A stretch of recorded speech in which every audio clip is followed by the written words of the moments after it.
Alright, what is going on, guys? Top Genji here. I know it's been a minute since I posted a video. Had a lot of time, got a lot of content as always that I'm trying to get out. Just gotta balance the whole work-life thing. But this video today, I'm specifically going to be going over Dragonstorm's Takir, or Takir Dragonstorm. Pretty sure it's how it's pronounced. But anyways, I'm just going to go over and assess the set now that I've played it a lot. I've done a crap ton of sealed events. As you can tell, I have a bunch of cards unlocked and everything. So I'm just going to go over and evaluate the how good this set is or how bad it is. Cards that seems like they're good and they're not now that I've played them a lot more. I'm actually playing a deck that is majority right now for standard that I'm probably going to be playing in the regionals, which you'll see in later videos. That I'm going to be playing its majority dragons cards. So, but yeah, so this is where we're at. So far, the set seems really good. I think it's a really good set to get into. It's a good set to invest in. I think it's got a cards that can easily be played around both in modern and standard, probably even pioneer. There's been some cards that I think are in legacy. I'm not 100%. I know we had stock up was a big one. I don't know how big that's been getting, but that was from Ether Drift. But anyways, going forward into this set, some very strong abilities so far. That we have some powerhouse cards, which I'm going to go over and explain and assess. But top abilities, I think in order. Um, the main one, probably because it's the biggest modern playable card, was Fury, which is the Corey Steelcutter card that was printed in red right here. This guy. Equipped creature gets +1/+1, has trample and haste. I bet you plenty of people have already seen this by the time I've posted this video. And then we have Flurry, which is a new ability whenever you cast a second spell each turn. So even on your opponent's turn, you can still get this to trigger. So very powerful, and it equips. And then for 2 mana, you can equip it to a creature and give it haste and trample, which are pretty big things right now, especially like Monstrous Rage being a primary like pump spell for the red decks and the mono red decks. So like blue red prowess is coming around. So Flurry, I think this is probably one of the strongest abilities because I can see this being played in multiple formats. I don't know about Legacy, but I think it definitely has a spot in both standard, pioneer, and modern currently. It's definitely a card that you can play into a lot of decks and be good. So big card. We've already seen it was already at like $5. Now this card's up to like 15 now. So definitely a card to like keep your eye on and check out. It is a very sweet card. Um, so that's kind of the big one. Flurry's pretty good. Next one is Omen cards. So like this card, for example, I think this card is really good right now in the meta. As you can say, I'm playing a list that you guys will be seeing that will be playing this card. But the Omen cards, they're amazing. I think they are extreme value. People have noticed this in both Commander and older formats with like Green Sun Zenith and all the Zenith cards where they shuffle back in. So you're increasing your odds of redrawing those cards without exhausting the resource. So like for this card is a board wipe for non-dragons. So if you're playing a lot of dragons, this card is insane. You know, you can wipe your opponent's entire board and still leave your board intact, especially without even like making your creature smaller. So I, think these Omen cards are really awesome. The fact that they shuffle back in, you get to continually, apologize, continually keep using those resources, and keeping your deck full, in case you're in those grindier control games and everything too. So, and then at some point you're gonna control the game with the front side of these cards with the Omen cards, and then later on cast them for their big dragons. And like this one, for example, is really good just at a base. It's a 4 mana 4/4 with Ward, discard a card. So at the end of the day, to kill this card, if they don't have like nowhere to run currently in standard, which gets rid of the effects of Ward, I mean, you're gonna 2-for-1 yourself just to kill this. And already the fact this card can 2-for-1 itself, or 2-for-1 for itself anyways, and shuffle back into your deck is already really good because you can kill 2 creatures, especially with red having a lot of the, mouse and the scamps and stuff that when they die they deal damage. This gets rid of their power, so they do no damage when this card board wipes. So this is an example of one single card that's really good, and I think it's a very powerful card from this set. that I am personally liking. Not saying it's amazing, but I think it's another card you'll see raise in price, but it has been a very effective card for me in my current deck that I'm building. So Omen's the next one. I mean, just at a base, like when I was playing a lot of the sealed events and a lot of like just drafts and stuff like that that I've done with these cards, they're really good cards, especially cards like these which replace themselves. There's a black one and there's a blue one that taps something and draws a card, and this puts a counter on, where there's a lot of synergies with counters both in Sultai and Abzan. So some really cool stuff. Um, so at a base of cards, so I think this one's the most powerful. Flurry, which this is the main card for Flurry, and there's some other good ones that we could go over. Like, you know, there's a guy that pings people, so if you're trying to like just cast a bunch of cantrips and have a couple of dudes out, there's a red-white one that does it and deals 2 and you gain 2. Here we can actually. Oh, I've just passed it. Where's he at? He's here. We're in the multicolored spells. Oh, that's tricolor, so it's double. Here he is. So yeah, this guy, for example, whenever he does 2, whenever he casts 2 spells on each turn as well, it deals 2 and you gain 2, so it's a really good way to stabilize while also dealing your damage, you know. And then, like, I was talking about counter synergies. This card I could see being played around both as Sultai for its card engine. So if you have multiple of these out, right? I'm just saying if you have 2 of these Hallowmark Sieges, one gets to put the counter on, which gives the creature menace. Then the other one's going to allow you to draw when you put those counters on that creature. So just getting 2 of these out could be really good synergistic with every single creature that you have on the field, and it eventually grows them. So I could see this card possibly being very powerful as well throughout the meta, but it has some really good synergies.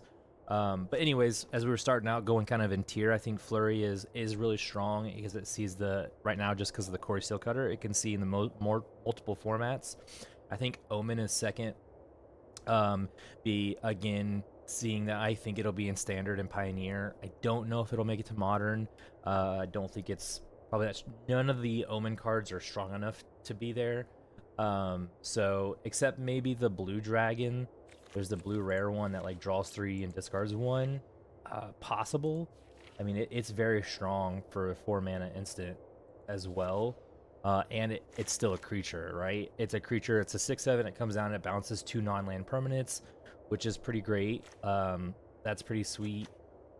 This guy's got the ward, but not for 6 mana, I don't think. But I think this one could possibly make it to Modern. I don't know. I could be totally wrong. Like I said, I mean, it's a lot of mana for Modern, but it could easily be in like a control deck as your like draw and discard effects to kind of refill your hand. Where the early game you play a lot of counters and removals and stuff, and this is like your guy that helps you finish the game, and then you can protect it. So, which is normally what you do with like a man land or something else, but at least this guy like replaces himself and he shuffles back in, which is like, again, like I said, the whole shuffling back in with the Omen cards is a huge benefit to the deck. Next would be Mobilize. I think there's a Mobilize might be higher, but based on like my understanding between Standard and Modern and everything and all the formats, I put it third on the tier because it's kind of an aggro go wide deck, and you know it can usually lose to like the mid game, and it has, don't get me wrong, it's very powerful. I think it's really good in sealed. If you don't deal with it early on, it'll grind you away. Sealed in draft, I think it's Mardu. Mardu is really great in sealed in draft. So not trying to take that away from it, but I just put it a little bit lower because it loses to a lot of the already aggro decks that are out there, and then it loses to the mid range, which is where it kind of like wants to try to go into a lot of the times with its synergy, and you just don't ever get there, it feels like. But a lot of powerful cards. One of the cards that I think a lot of people, I think the land's pretty good. The white one that makes, whenever you attack, it makes 2 1/1 attackers. The white rare land. Let's see. Gotta go into multi. Well, now that we're in the multicolored, like, one of the best ones, like, is this guy. I think this guy is really good. I can easily see this being played in Modern. With some cool synergy. I mean, 4-drops are kind of like the peak of like where you want to be if you're not playing like big mana dudes. And this guy is definitely one of the ones on the radar just to check out for. It can be really powerful. The thing is you have to have, it doesn't do anything on its own. You have to have something else on the field for it to really do something. So that's like the downfall to this card, but it's still a base 4/4, Death Touch Haster, which is relevant. So that's in those style of decks. But I mean, one of the cards which I think most people have already seen. Let's get back to white. I was talking about the land when it comes to the mobile. I said mobility. It might be mobile. Might have said that. I don't know, but it's supposed to be mobilized. Anyways, was this land? I think this land's a lot better than people are giving it credit for, especially in these white decks when you're trying to like grind out and then you need to go wide. I've played this card in limited multiple times and it feels very relevant for the 3 mana. I think it's definitely been in a spot where you might flood out, and this card gives you enough reach to really get there. So I think this card is definitely on my radar because the black one, a lot of people have already said was pretty good, and I think is really good, which is with like Ketramos and Modern is really good. So exiles a creature from a graveyard, which triggers Ketramos, or a creature card from your graveyard, and you have the Bale Mercs and stuff. Create a 1/1. To kind of help you go wide, and it also draws you a card with Ketramos, which can be done in standard too. So there is some synergies there. I'm waiting for someone to build that, so that seems pretty sweet. And then the red one I think is more for control decks. Blue one I think is going to be more for combo decks, probably in modern. And it's kind of the most expensive one right now. Can make the next spell uncounterable, but I think this feels more of like combo decks. Like this could probably go in the Omniscience deck. If they maybe splash another color so it comes into play untapped. Well, or you could play it early, so then you can try to, just make your Omnisciences uncounterable, which is kind of, when you try to reanimate them if they don't have the graveyard hate. So, but any other combo deck, I know there's a bunch of decks right now in Standard because we have so many cards, but, just top cards that I'm looking at. But Mobilize, the other big one that I think might be played in Modern, because I saw some people playing it in Boros, and it's really strong. If I can find it, it's the 2-drop rare. Here we go. Voice of Victory. Mobilize 2. Your opponents can't cast spells during your turn for a 1/3. So if you can find a way to maybe pump this up a little bit or give it some like evasion, I feel like with the Corey Steel Cutters, like they're both really solid 2-drops, and then if you cast multiple spells, you just kind of really get to go wide, and your opponent never gets to interact with you on your turn. So that is pretty big. So I think this card has a lot of potential there as well. That's kind of a lower end of the baseline of a lot of the cards from the set that I would see. We're talking about abilities. So another ability is Renew. I don't know how great Renew will be because of the base cards that have Renew. None of them as an ability when they come into play are really good, but when they get recast from the graveyard, a lot of those abilities are very strong. But getting there, you have to self-mill, and then you have to synergize with that. There might be the Gagori deck that self-mills and then cast stuff for how many creatures in your graveyard that get cheaper with up the beanstalk. That could definitely do it to give some of your creatures trample with the trample guy, the renew guy, and other things to get that synergy. You could have 1 or 2. Here, let's for renew as ability. Let's get the green. Where's he at? 3-drop. There, this guy. So it's only 2 mana. You can exile this card from your graveyard and put a +1/+1 counter. So you cast your big dude, then it's discounted. Then you can exile this and put a counter on it, and it gets a trample counter. So that can be really relevant for trying to push through damage, especially if you're playing that 2-drop that gets really big for how many cards I think are permanents in your graveyard. So giving it trample would be huge. So I could see this card being in there. Cards that were renew that were very underwhelming for me, both in sealed and anytime that I've tested them in standard. This card, it seems cool with the exile this card from the graveyard and put counters equal to the number of lands in your graveyard. A lot of times it's really not as much as you think, and you would just rather get the static ability of reach from this guy. He puts a reach counter on them, or trample. They're just better. And there's a 3-drop as well. This guy, for 4 mana, you get to put a counter on something, and then you double the counters. So good. Both unlimited, and I could see them possibly being played in some kind of synergistic deck that is being played in this meta. Need to move my body over. I'm missing my be talking with my hands.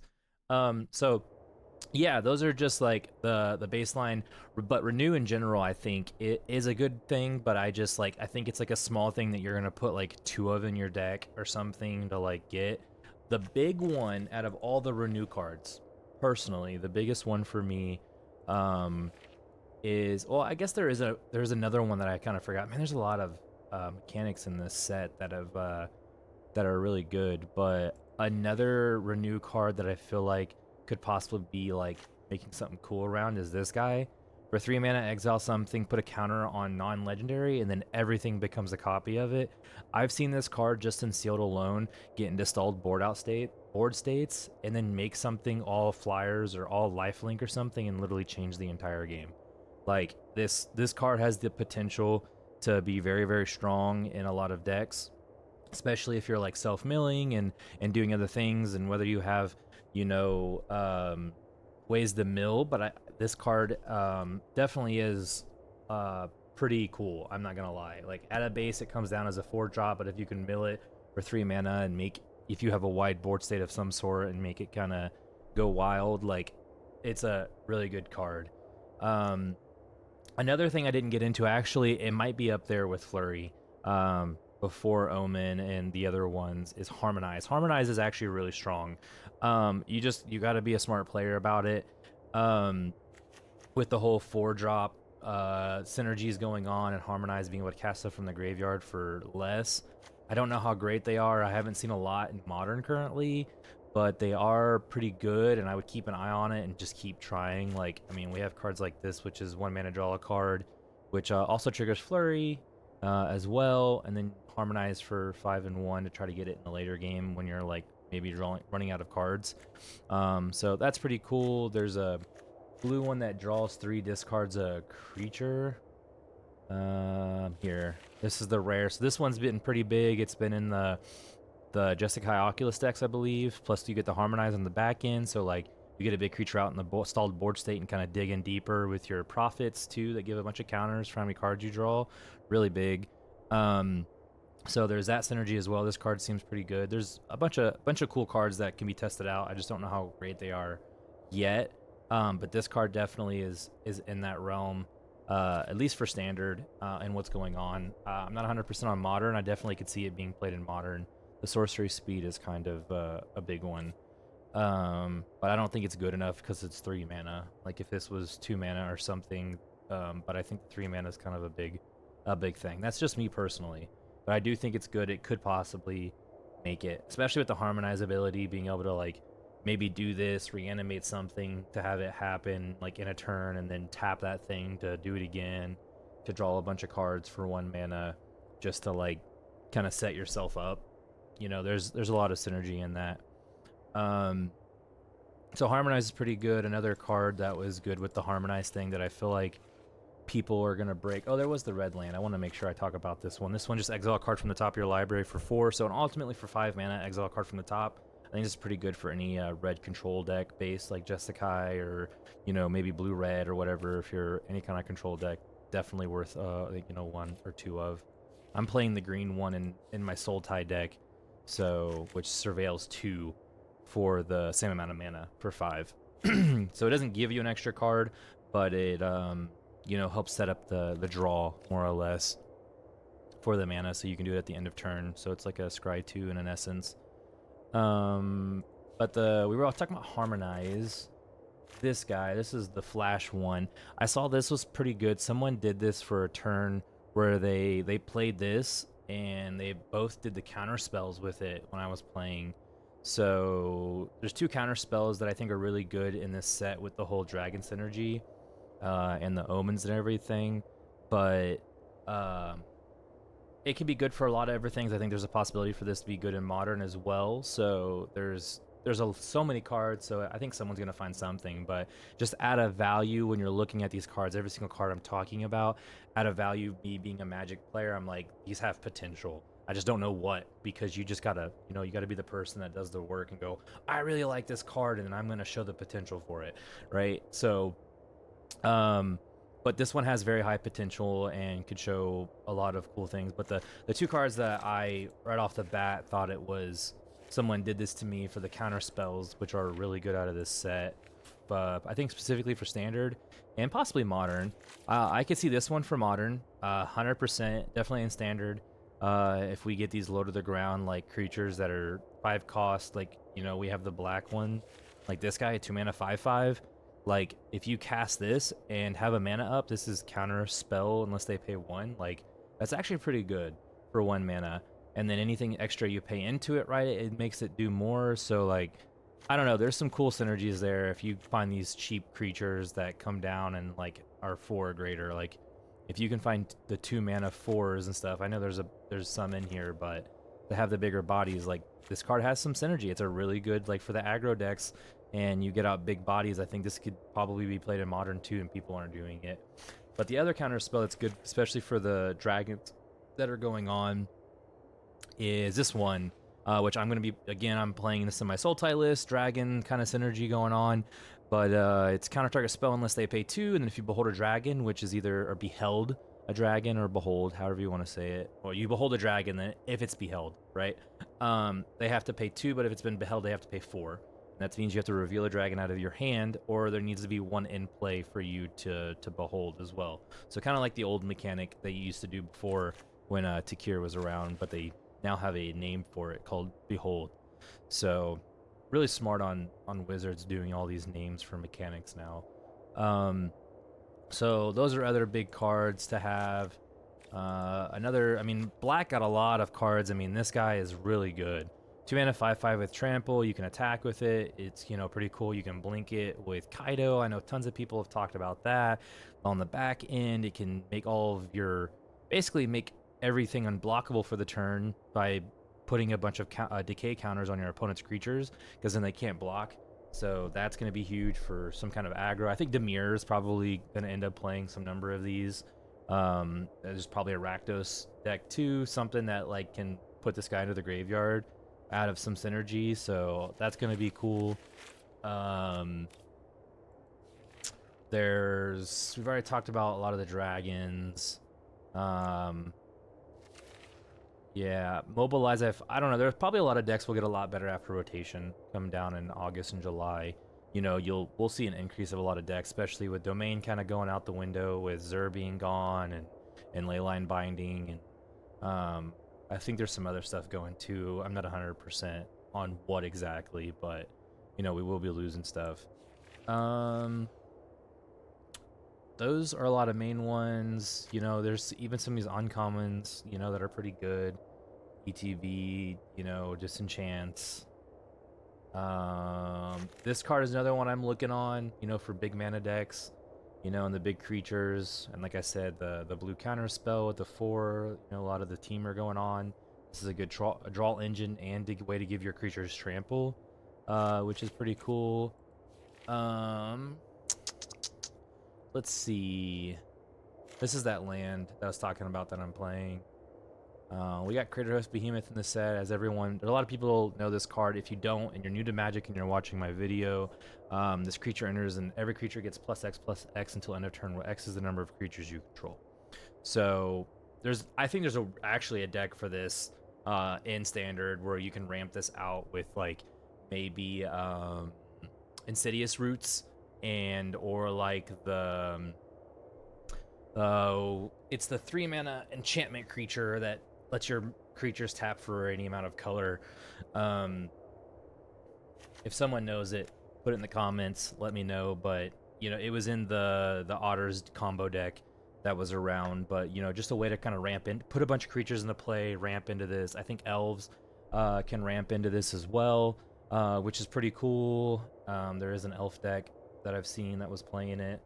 Maybe there's a way to cheat this into play with some other things, but I think this is definitely going to be a way to kind of close out games.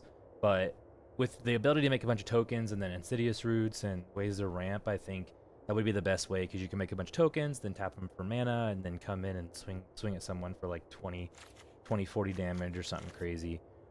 Especially like with tokens in general, if we add white, we get Elspeth, which is another card I'm going to go over. Yeah, I could probably talk about Elspeth now. That's another. Well, here we'll talk about Elspeth. I'm bringing it up in tokens. So Elspeth is Another very strong card in the set that white got, which you get Anointed Processions on a Planeswalker, which is crazy. If you don't know what Anointed Procession is, basically, whenever one or more tokens are created, you make that many twice that many tokens. So if somehow you make 3 tokens in a turn, you know, with one ability or spell, you're gonna make 6 because it's twice, not just an additional. So, which is pretty crazy. So just on her alone, on the turn that she comes in, she can come in and give all your creatures +1/+1 counters and flying for her 0, or she comes in and she +1s and creates 2 1/1 soldiers that can now protect her. And she has a removal spell on her own as well, because she can destroy a creature with mana value 3 or greater, destroying, you know, big creatures, which is kind of known for Elspeth. You know, she slays the dragons and all that stuff. There might be more lore to that. Don't judge me. I don't really know the lore that much to Magic. I'm just, you know, more of a competitive Magic player. But if you would love to educate me, I am down to hear it. I would love to hear it in the comments. So she's very strong. Anointed Procession is always a strong card, but now we get to put on a Planeswalker. The 1 more mana is pretty relevant compared to like 4, but still, I think this is like white control or, you know, Boros control or something will want this, and I think it's going to be really good and powerful. So, and we'll have to see where that goes. So there's Elspeth, and then now we have Jeskai control, which has been a popular deck as of late. That's been going around, and it's been playing this guy, which is really good because now we have stock up. So you have a 5 mana 4/5, 2, and then a blue, red, and white. Flying Vigilance. When he enters, you exile a non-land card with mana value 3 or less, copy it, and cast it. So you exile a card from your graveyard and then basically cast a copy of it. Big thing to note about this card is that it does hit non-land permanent. So like you can bring permanents back into play, like, you know, these that's 4, but I mean, like a Skirmish Rhino you can bring back into play, like this card for example. Like people were playing this card because once it's gone, right, now you can bring it back for more value. So it might almost be better than stock up. So because I'm pretty sure with it being a non-land permanent, copy that becomes a token. So yeah, so now you'll get a token of this that'll do it again. So in reality, if you did stock up with this, like, it looks 5 deep, but if you do this card, it looks at 3. So now you get to look at six cards. You get to look at 1 more deep by doing this card, and you get that value back. So I don't know the numbers there. You could do like a 3/3 split. They're both pretty good, but this does a 2 for 6 look within 2 turns, compared to just looking for 2 over just 1 turn. So depends on how you evaluate that value. I mean, I think they're both good. So like just thoughts there. But the last one gives a creature double strike whenever you cast a non-creature spell. So that could be a way for you to like finish the game, compared to where stock up just gives you more value. But this has ways to add win conditions to your creatures. But yeah, this is another strong card that is in the set.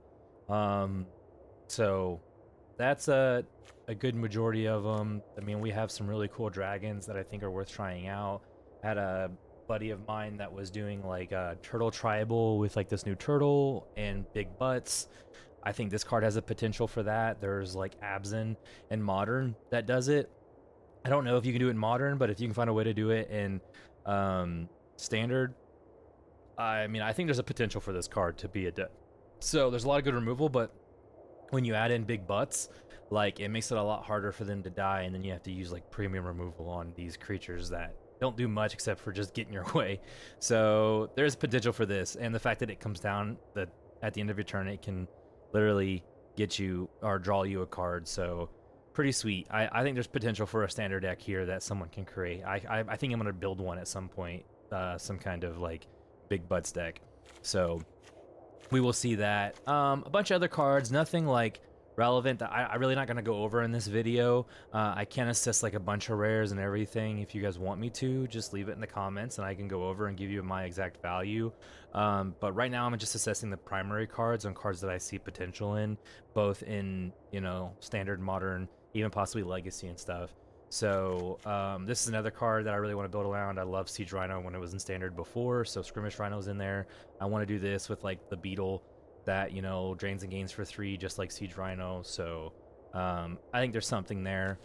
The last card I'm going to talk about, because I kind of want to wrap up this video here soon, but the big one, which is one that I'm playing with, and has the probably the highest potential in the set for being busted. And I saw the card; it spiked really high, and then it's kind of gone down. But there was a recent Eldrazi deck that used this card, so I think this card has exceptional potential.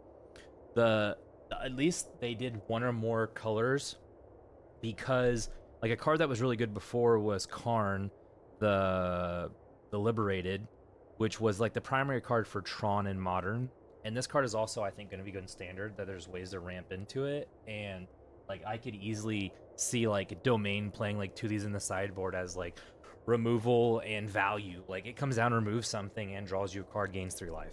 That's what this does for 7 mana. It literally says exile a permanent, draw a card, gain 3 life at a base. I mean, if you have more colorless spells, you get to zero him and, you know, add a bunch of mana, or you just cast colorless spells if you maybe have Mox Jaspers or something, which I don't know if this is necessarily good in the set, but you just get to cast some colorless spells and exile more stuff. So it gets pretty good. But this card is really good. I'm playing this in the deck that I'm currently playing, which you guys, like I said, you'll see it in the next video. You'll get to see my spice and what I'm doing. It feels pretty solid in the meta right now, even with the sideboard. So I'm pretty happy to be playing it. Excited to be playing it for you know, hopefully coming up for regionals. It's probably either this or our Domain. So we'll see how it goes. But yeah, like I said, there's a bunch of other cards we could get into, but none I really want to assess. The big ones, Ugin, I think is going to be good in Modern. When I was talking about Karn Liberated, it comes in and usually just exiles a permanent, and it goes down in loyalty. This comes on cast, exile something. Any other colorless permanent afterwards, it'll exile something again with one or more colors, non-land. Oh, I guess it's permanent, so it's not non-land, so that's actually kind of crazy. But lands, I don't think any lands have colors unless you have a way of giving them colors, but that would be interesting if there was a way to do that. To be honest, that would be hilarious. But you know, Tron can easily now have this really good card. Eldrazi decks were already kind of like in on these plans, and I think they're going to be playing like at least 2 to 4, maybe, depending on how they're kind of playing the deck. I think 2 is probably the right number. Could be more, but this is a great value engine. There was a deck recently that played 2 in the main. It was a teamer version, and this card looks sweet in it. So definitely worth buying. Definitely a good card. Right now it's going back down in price, so maybe I'd wait and see if it goes down a little bit more and then buy some. I think we're going to be seeing this in Modern. I think it's going to be played in Standard as 2, possibly more for like ramp decks and big decks that can get to it and survive long enough. I mean, I'm definitely going to be playing this card. It is a powerhouse and does a lot for a lot of decks. But yeah, definitely a great card from the set and a great Planeswalker. The Ultimate's not really good for Standard, but definitely really good for Modern if you can get there. It says -11, search your library for any number of colorless non-land cards, exile them, then shuffle your library until end of turn. You may cast those cards without paying its mana cost. So it can kind of go nuts if you Ultimate this and let it stay alive. So if you plus it twice, or plus it 3 times, and then -11, or even find a way to maybe put you know, another counter on it at some point, but then you get the -11 and go crazy, cast a bunch of stuff, exile a bunch of stuff, you know, go crazy. But yeah, you understand. I gotta get that audio and play that anytime I play Ugin now. Yeah, those are like probably the top cards. There's a bunch. I think there's a lot of cards that like are easily can be played and be used. Like, I mean, this one I got some for my sideboard in my new soul tile list. This card is sweet, especially with Domain, and it gains life, counters a spell. Like, this is a sweet card. You know, this is a really good set for a lot of cards to build around and do stuff. There's a lot of like cool commander cards to try out too. There's a bunch. So I've had a lot of fun. Those are my inputs. If you agree or disagree, leave them in the comments, and I will hopefully come out with a rebuttal, or you know, talking about more about it on maybe why I agree or disagree, maybe why I was wrong. That makes sense. and just kind of keep updating as I'm learning about the set. But so far, the set feels really awesome. I like it a lot, and just from sealed, it seems really sweet. There's a lot of decks you can go into and build around, and value cards between draft and sealed and everything. So it's definitely there. Even with bomb rares and everything like that, there's easily ways to get around them. Ugin's probably the biggest bomb in sealed or draft that I would say is like really tough to like deal with. Even Elspeth, but sometimes you just don't live long enough to get there, so it just depends. But yeah, these are my inputs about the TDM, is what I've been told. So Takir's Dragonstorm, I think I thought was the name of the set. So still don't understand that. So if someone explains it, let me know. But yeah, those are my inputs, guys, and Top Gingy's out. Peace.